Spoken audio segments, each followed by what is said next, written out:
Bismillahirrahmanirrahim. La dernière fois, on a fait une grande introduction sur la différence entre le système linéaire et non linéaire. Maintenant, on va continuer toujours dans l'introduction, mais cette fois-ci, on va un peu détailler pour pouvoir faire les exercices et les traiter facilement. Donc, il ne faut pas s'inquiéter. À partir du troisième cours, Inch'Allah, on va faire quelques applications des exercices. Même dans le troisième cours, on va essayer de faire les applications de façon générale. Bon, avant d'entamer la deuxième partie de l'introduction, je vais essayer de vous montrer l'origine des non-linéarités. D'où proviennent les non-linéarités généralement dans la modélisation du système, dans le système de courant. Premièrement, en robotique. En robotique,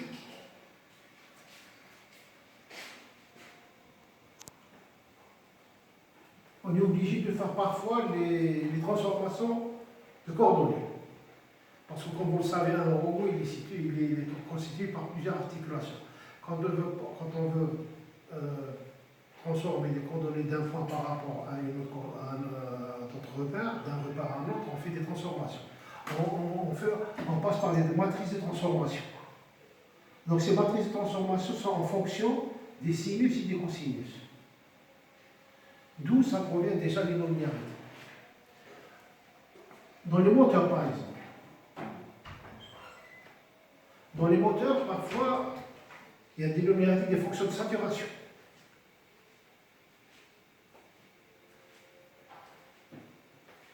On a aussi des ondes mortes.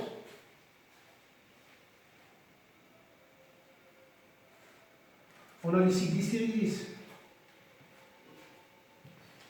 Donc, toutes ces fonctions apparaissent dans les modèles des moteurs électriques. Donc, un problème de frottement. En mécanique aussi, on a des frottements. Généralement, le frottement aussi n'est pas proportionnel à la vitesse. Parfois, le frottement, F, il est proportionnel à la vitesse au carré. D'où le carré de la variable.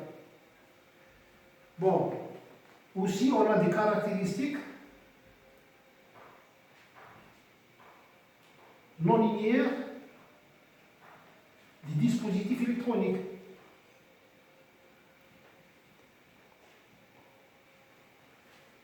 Tension courant.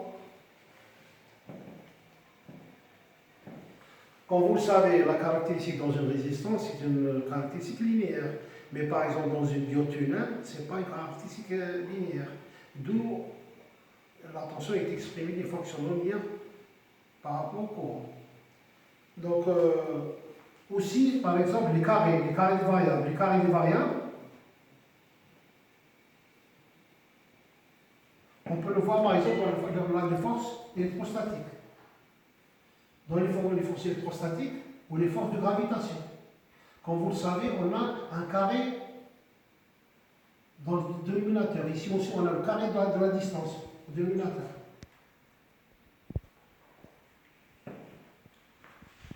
Bon.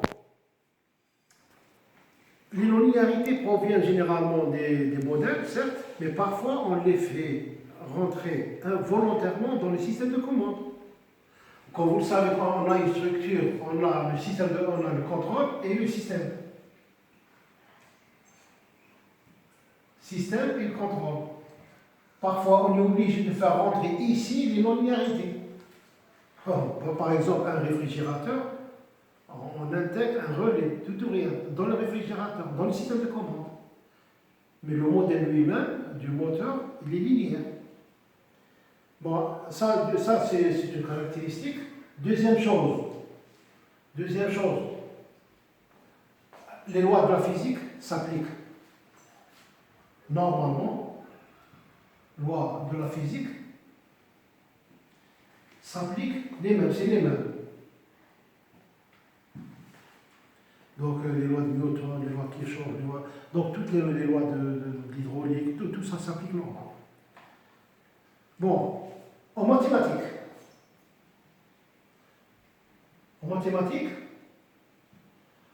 on a besoin de calcul matriciel, des matrices, bien sûr, comme des systèmes linéaires, l'algèbre linéaire,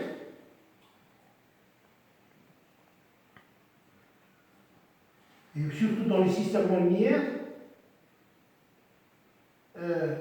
un traitement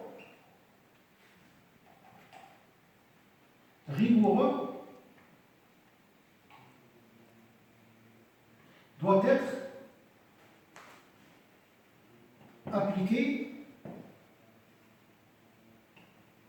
dans l'analyse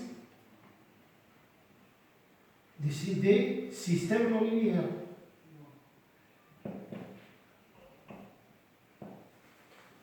Il y a des choses qui sont un peu délicates, mais on va les voir ensemble. Ne s'inquiétez pas, ne s'inquiétez pas. Donc,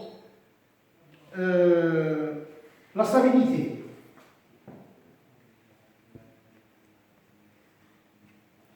On va appliquer la stabilité au sens de Lyapunov. Comme vous le savez dans le système linéaire classiquement, vous savez la stabilité algébrique, qui traite, il faut traiter uniquement traiter que les valeurs doivent être à partir des négatifs, ou le critère de route, ou le critère de Nyquist. Donc ça c'est pour les systèmes linéaires. Pour les systèmes non linéaires et multivariables, en général linéaires et non linéaires multivariables, il n'y a pas mieux que la stabilité au sens du Lyapunov, qu'on va l'avoir ensemble aussi.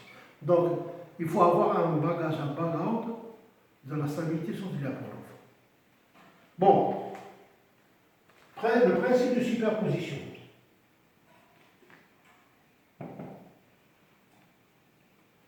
De superposition n'est pas valable.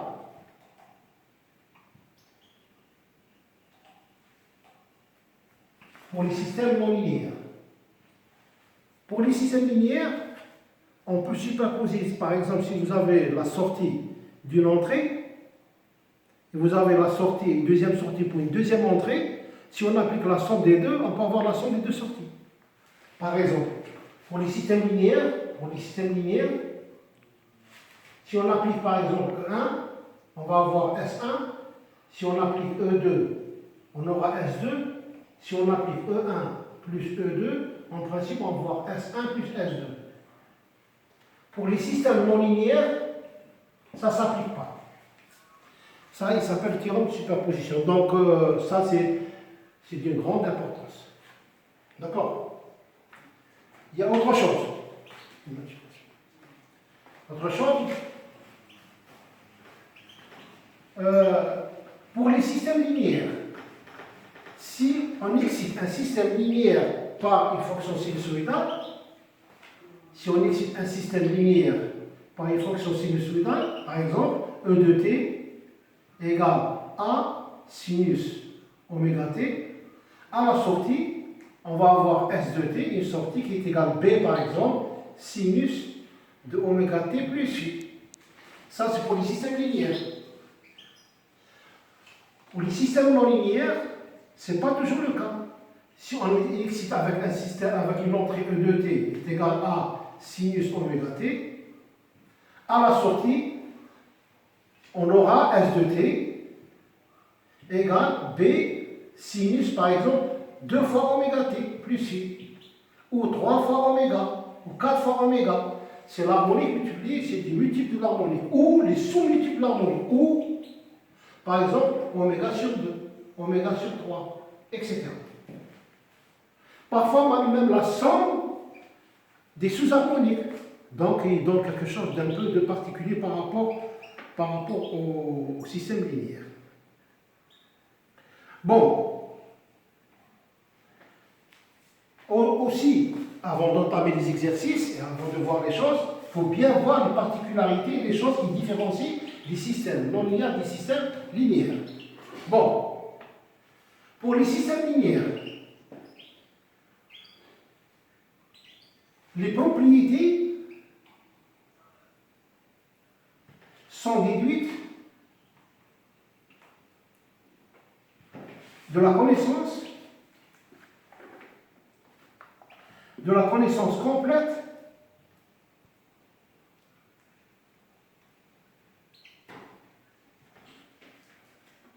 de la solution de l'équation différentielle. Si, par exemple, on arrive à trouver la solution de l'équation différentielle, toutes les propriétés, on peut les déduire facilement. Ça, pour les systèmes linéaires. Pour les systèmes non linéaires, c'est un peu délicat. Pour les systèmes linéaires, aucune solution analytique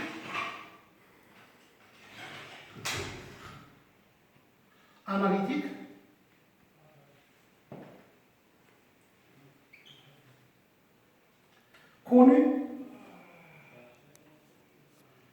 n'est disponible.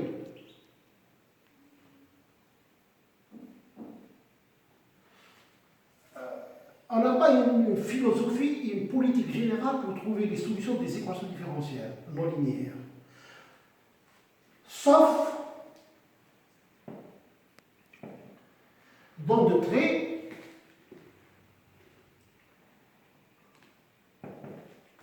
rares cas exceptionnels.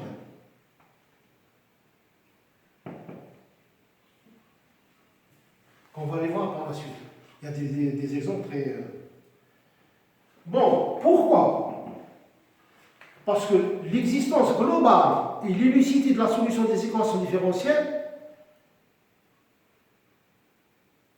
n'est pas acquise en général. Je répète cette phrase très importante. L'existence de l'existence globale et l'unicité de la solution n'est pas acquis.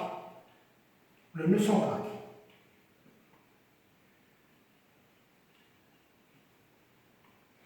Parce que peut-être pour une équation différentielle quelque part, on peut avoir 2 solutions, 3 solutions.